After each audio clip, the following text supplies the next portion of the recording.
आज की कहानी सुनने के बाद आप साइंस पर नहीं अपने खौफ पर यकीन करेंगे। आज की कहानी है रोहन की, जो एक ऐसे चक्रव्यूह में फंस गया जहां जागना ही सबसे बड़ा डर बन गया। रोहन एक छोटे शहर से दिल्ली आया था नौकरी के सिलसिले में। एक बड़ी कंपनी में नौकरी, अकेलापन और हर वक्त का स्ट्रेस।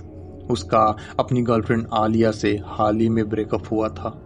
आलिया अक्सर कहती थी, रोहन तुम काम के चक्कर में खुद को खो रहे हो, एक दिन ये तनाव तुम्हें निगल जाएगा। रोहन के पास न सोने का वक्त था ना ही सुकून था। वो घंटों घंटों कंप्यूटर स्क्रीन को घूरता रहता। उसके दिमाग में एक अजीब सा भारीपन रहने लगा था। उसे अक्सर लगता था कि कोई उसके पीछे खड़ा है, पर मुड़कर देखने पर कोई नहीं होता था। एक रात रोहन बहुत थक कर घर लौटा और सीधा बिस्तर पर गिर पड़ा। अचानक आधी रात को उसकी आंखें खुली। कमरे में गहरा अंधेरा था और हवा एकदम बर्फीली ठंडी थी। उसे महसूस हुआ कि उसके सीने पर कोई बहुत भारी चीज बैठी है। वो अपनी उंगली तक नहीं हिला पा रहा था। तभी कमरे के अंधेरे कोने से एक काली छाया रेंगती हुई उसके पास आई। उसकी कोई शक्ल नहीं थी, बस दो सुर्ख लाल आंखें। वो छाया रोहन के चेहरे के पास आई और फुसफुसाई, अब तुम कहीं नहीं जा सकते। रोहन ने अपनी पूरी जान लगाकर एक चीख मारी और झटके से उठ बैठा। रोहन हाफ रहा था। पसीने से तरबतर होकर वो उठा, लाइट जलाई और किचन में जाकर पानी पिया। शुक्र है, बस एक सपना था, उसने खुद से कहा। उसने अपनी माँ को फोन लगाया। माँ ने फोन उठाया और बड़े प्यार से बात की। रोहन को सुकून मिला। वो वापस बिस्तर पर लेटा और सो गया। लेकिन कुछ ही मिनटों में उसकी आंखें फिर खुली। वही काला गहरा सन्नाटा, वही भारीपन। वो काली छाया फिर से उसके सामने खड़ी थी। रोहन को लगा था कि वो जाग गया था। उसने पानी पिया और माँ से बात की, लेकिन वो सब एक सपना था। वो असल में कभी जागा ही नहीं था। वो स्लीप पैरालिसिस के अंदर एक और सपने में था। वो काली छाया अब आलिया का चेहरा लेकर उसके सामने खड़ी थी और डरावनी हंसी हंस रही थी। रोहन अब बुरी तरह डर चुका था। उसने फिर से जागने की कोशिश की। इस बार वो सच में उठ बैठा।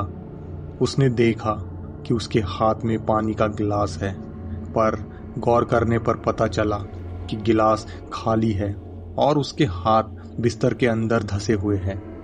उसका दिमाग अब हकीकत और सपने के बीच का फर्क भूल चुका था।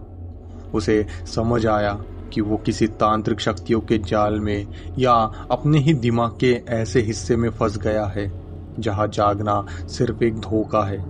वो जितनी बार जागता, वो एक नया सपना होता था। सुबह के 8:30 बज रहे थे। अलार्म बजा। रोहन की आंखें खुली। उसने देखा खिड़की से धूप आ रही थी। उसने राहत भरी सांस ली। तभी उसके फोन पर माँ का फोन आया। माँ ने कहा, बेटा रोहन उठ गया? देख दरवाजे पर कोई है, शायद दूध वाला है। रोहन मुस्कुराया और दरवाजा खोलने आगे बढ़ा। जैसे ही उसने दरवाजे की कुंडी खोली, बाहर कोई नहीं था, सिर्फ गहरा सन्नाटा था। तभी फोन से माँ की आवाज बदल गई। वो वही काली छाया की भारी आवाज थी, रोहन फोन तो तूने उठाया ही नहीं, जरा बिस्तर की तरफ देख। रोहन ये सब सुन के डर गया। रोहन ने पीछे मुड़कर देखा। वो सुन्न पड़ गया। उसे अचानक धक्का लग गया, क्योंकि उसने जो देखा वो विश्वास करने लायक नहीं था। उसने देखा कि उसका जिस्म अभी भी बिस्तर पर पड़ा था। उसकी आंखें फटी की फटी थी और वो काली छाया उसके ऊपर बैठकर उसका गला घोट रही थी। अलार्म बज रहा था, पर रोहन कभी नहीं उठा।